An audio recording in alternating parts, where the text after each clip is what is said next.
हज़रत खालिद इब्न वलीद रज़ी अल्लाह ताला अन्हु एक मैदान जंग में शरीक थे। जंग जारी थी, उसी दरमियान में हज़रत खालिद इब्न वलीद की टोपी नीचे गिर गई। तो हज़रत खालिद घोड़े से नीचे उतर करके टोपी उठाने लगे। लोगों ने कहा, खालिद आपको अपनी जान की परवाह नहीं है? तलवारें चल रही हैं, गर्दनें कट रही हैं, ऐसे माहौल में आप एक मामूली सी टोपी के लिए नीचे उतरे, आपको अपनी जान की परवाह नहीं है? तो खालिद इब्न वलीद कहते हैं, सुनो, जिस टोपी को उठाने के लिए मैं घोड़े से उतरा हूँ, इस टोपी में मेरे पैगंबर का एक बाल मुबारक लगा हुआ है। सुभान अल्लाह, क्या बात है।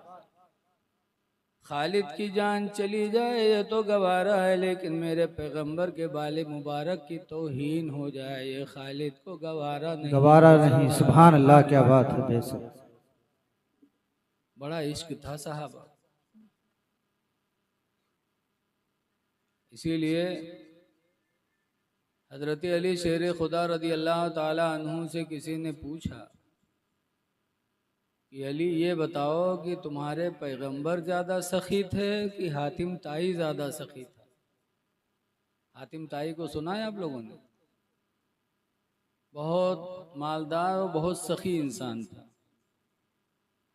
उसने अपना घर बनवाया था तो घर में कितने दरवाजे लगवाए थे? 10। कितने दरवाजे लगवाए थे? 10। हमरे आपके घर में कई दरवाजा होते हैं?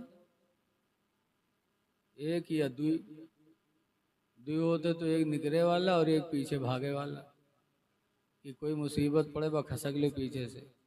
बोलो, हमारे आपके घर में 2 दरवाजा, हातिम ताई के घर में 10 दरवाजे।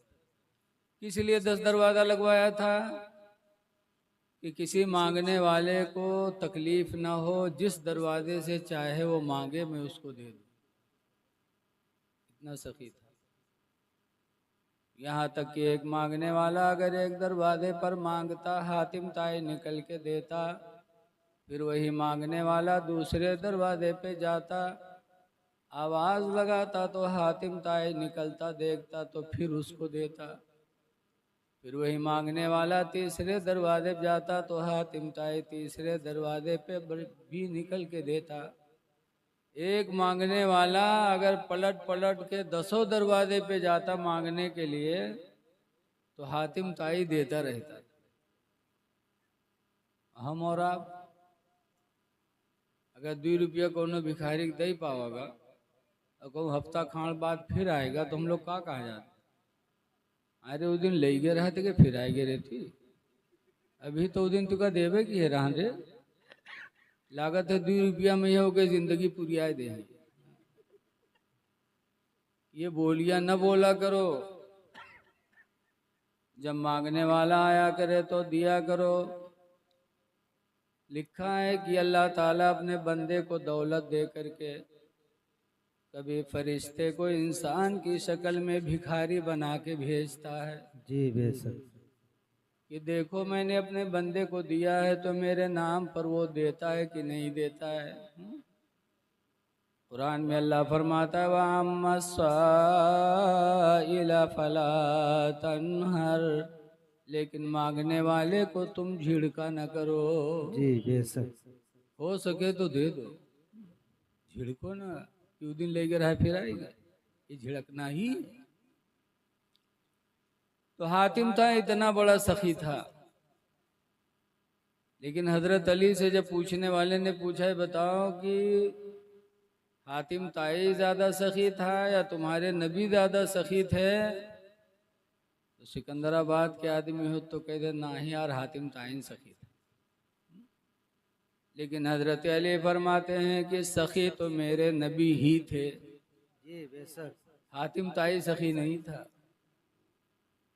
मेरे पैगंबर ही सखी थे। तो उसने कहा कैसे माना जाए, हातिम ताई 10 दरवाजे रखा था देने के लिए, एक भिखारी 10 दरवाजे मांगता था तो देता था, तुम्हारे नबी उनसे ज्यादा कैसे सखी हो जाएंगे? तो हजरत अली फरमाते हैं, सुनो, हातिम ताई देता था लेकिन मांगने वाले की जरूरत भर नहीं देता था। जी बेशक। अगर जरूरत भर देता तो एक मांगने वाला जब पहले दरवाजे पर मांगा था तो हातिम ताई इतना दे देता कि मांगने वाले को दूसरे दरवाजे पर मांगने की जरूरत नहीं पड़ती। क्या बात है। और दूसरे दरवाजे पर दिया था तो तीसरे दरवाजे पे जाने की जरूरत नहीं पड़ती। पता चला हातिम ताई देता था लेकिन मांगने वाले की जरूरत भर नहीं देता था, सुभान अल्लाह सुभान अल्लाह। इसलिए मांगा करता था। लेकिन मेरे पैगंबर ने जिसको दिया तो ऐसा दिया कि ऐसा माला माल हो गया कि फिर उसको मांगने की जरूरत कभी नहीं पड़ी। सुभान अल्लाह, क्या बात है बेशक। ये हजरत अली का ईमान था, इसके रसूल समझाया जी कि मेरे पैगंबर मक्का में पैदा हुए, 53 साल रहे, और जब लोगों ने सताया, जान के दुश्मन हो गए, तो अल्लाह ताला ने हिजरत का हुक्म दिया।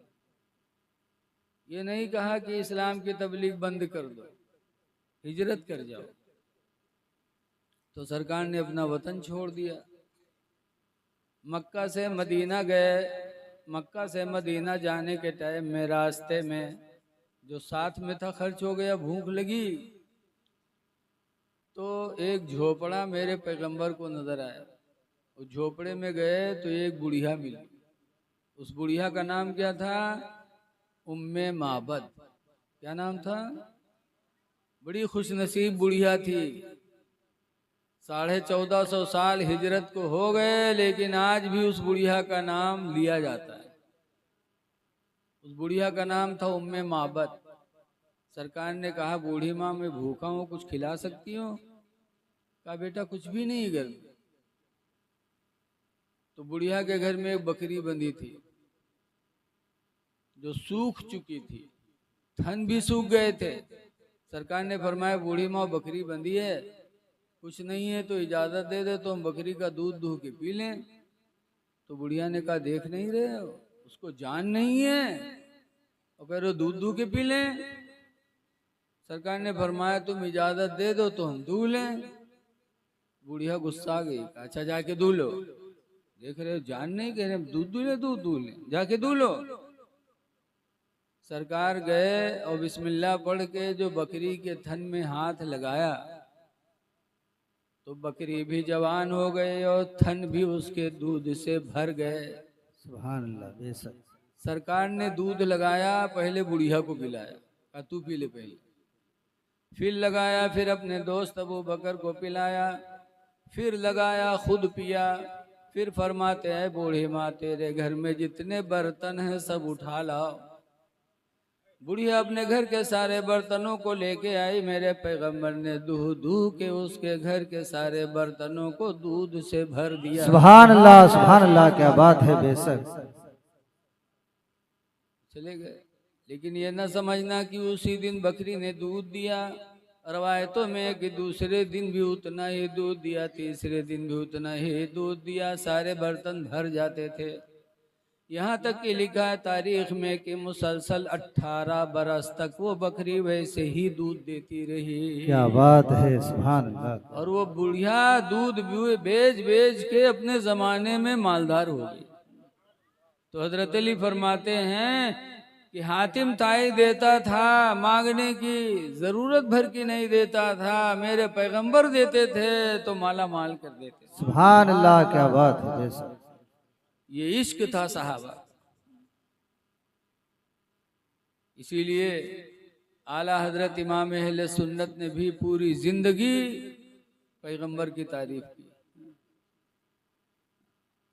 आला हजरत फरमाते हैं कि कौन देता है देने को मुँह चाहिए।